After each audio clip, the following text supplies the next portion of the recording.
लोकसभा चुनाव से पहले मुंबई में उत्तर भारतीय विकास सेना ने एक नया समीकरण तैयार कर भाजपा को मुश्किल में डाल दिया है। हमारे साथ उत्तर भारतीय विकास सेना के अध्यक्ष पंडित सुनील शुक्ला है। शुक्ला जी, क्या भूमिका रहेगी इस बार लोकसभा चुनाव में अगर राज ठाकरे भाजपा के साथ आते हैं तो आपकी?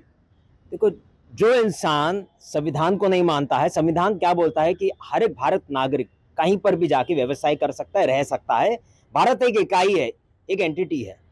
अगर उत्तर भारतीय यहाँ पे 2-3 पीढ़ी से जो रह रहा है, जो यहाँ का भूमिपुत्र है, चाहे हम परप्रांतीय हो, लेकिन हम यहाँ के भूमिपुत्र हैं। हमारे लोगों को 2008 और 2009 में मारा गया था, और उस समय जब मारे थे, उस समय जो उत्तर भारतीय जितने भी नेता जो भी पार्टी में थे, मैं तो बोलता होम मिनिस्टर भी उत्तर भारतीय थे। शर्म की बात है कि हमारे वरिष्ठ लोग जो यहाँ पे अपने आप को नेता बोलने वाले, उन्होंने भी तमाशा देखा है। तो आज उत्तर भारतीय विकास सेना का जन्म क्यों हुआ है? हमारा जन्म होना ही नहीं चाहिए था, लेकिन पार्टी बनना इसलिए था कि उत्तर भारतीय को दरकिनार किया जा रहा है। मुंबई आर्थिक राजधानी में 42% हिंदी भाषी है। अगर हिंदी भाषी यहाँ पे रहता है तो यहाँ व्यवसाय कर रहा है, कोई यहाँ पे कोई बिजनेसमैन नहीं। हम 90% जो है गरीबी रेखा के नीचे हैं, स्लम में रहते हैं।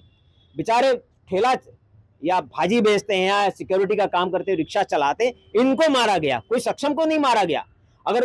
अगर राज साहब ठाकरे को सक्षम को मारते तो बात अलग है, कुछ कारण होगा। बेचारा 2 वक्त की रोटी वो कमाने के लिए उतरा है, उसको मारा गया। और आज अगर बीजेपी इनके साथ युति करती है तो ये हमारे मुंह पे चाटा होगा।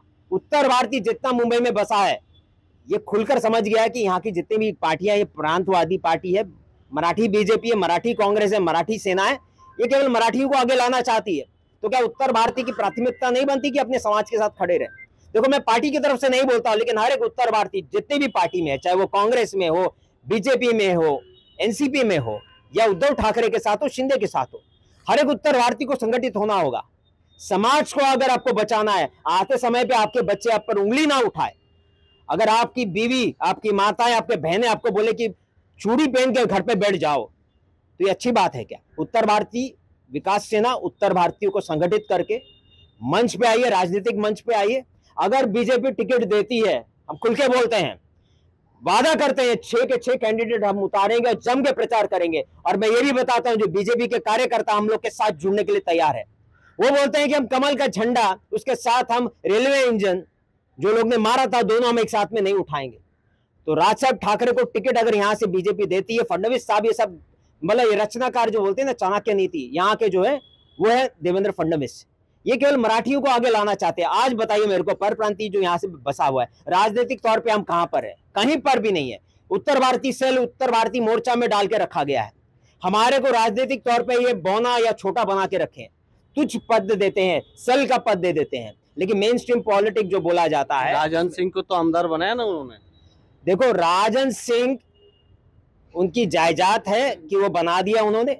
राजन सिंह उत्तर भारतीयों का प्रतिनिधि कर रहे हैं क्या, जो ये सोच के उनको बना दिया? क्या उत्तर भारतीयों के बारे में वो जानते हैं क्या? वो सक्षम है आज? कृपा भैया भाजी बेचते थे, 500 करोड़ की आसामी है वो। तो ये हमारे लोग से जुड़े नहीं, जो जमीन स्तर पे जुड़ा हुआ है, जो रिक्शा वाले के साथ जुड़ा है, भाजी वाले के साथ जुड़ा हुआ है, सिक्योरिटी वाले के साथ जुड़ा है, जो मजदूर हैं उनके साथ जुड़ा हुआ, वो एक नेता होता है। मैं इनको नेता नहीं मानता हूं। और बीजेपी चाहे एक को रिझाने, पूरे समाज को रिझा के समझता है कि हम एक को दे देते हैं पद और पूरा समाज साथ में आ जाएगा, ये उनका भ्रम है। ये राज ठाकरे ने तो अपनी भूमिका बदल दी है, अभी हिंदुत्व की भूमिका लेकर आगे चल रहे हैं। उत्तर भारतीय हिंदुत्व की भूमिका को सपोर्ट करते हैं। कौवा चला हंस की चाल, आप ये समझ लीजिए। उत्तर भारतीय हिंदुओं को मारा गया था 2008-9 में, किसी मुसलमान को नहीं मारा गया था।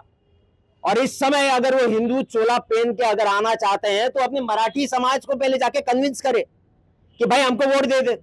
2009 में उनको जो सीटें मिली थी 13, यही मराठी समाज ने उसको 1 पे लाके रख दिया है।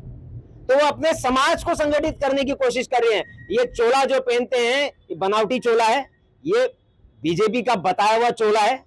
बीजेपी बोली है कि ये चोला पहन के आ जाइए, हम आपको साथ में ले लेंगे। फडणवीस साहब को ज्यादा इंटरेस्ट है, लेकिन अगर किसी कारण पे अमित शाह अगर टिकट वहां से दिलवा देते हैं, मुंबई या महाराष्ट्र से, तो यूपी के काफी सीट कम हो जाएंगे। और उत्तर भारतीय विकास सेना केवल मुंबई में नहीं, यहाँ तक कि यूपी, बिहार, झारखंड, उत्तराखंड, दिल्ली, जम्मू कश्मीर, सब जगह जितने हमारे कार्यकर्ता है बीजेपी के विरोध काम करेंगे। और यहाँ तक कि बीजेपी के कार्यकर्ता, मैं आपको बता रहा हूँ, ऑन रिकॉर्ड बताता हूँ कि बीजेपी के बड़े पदाधिकारी जो उत्तर भारतीय नेता है, वो हमारे समाज के साथ जुड़ गया है। हम उत्तर भारतीय समाज है एक, ये समाज अस्मिता का बात करता है, ये स्वाभिमान का बात करता है। यहाँ बीजेपी में बात नहीं होगा। बीजेपी में कैसे होगा? अब वहां पे राज ठाकरे खड़ा है, फडणवीस खड़ा है और उत्तर भारतीय देख रहा है तमाशा, उसके दिल में तो दर्द होता है। वो दर्द हम आज जाहिर करेंगे। अगर टिकट दिया तो उत्तर भारतीय विकास सेना हर एक जगह से प्रत्याशी उतारेगी और बीजेपी, मान लेना आप, महाराष्ट्र की बीजेपी, अगर हम आपके सीट अगर यहाँ पे कम नहीं करते, वोट कम नहीं करते, आते समय आपकी राजनीतिक भविष्य भी कम हो जाएगी। बहुत बहुत धन्यवाद आपका। कैमरामैन खंडू के साथ गोविंद ठाकुर, TV9 मुंबई।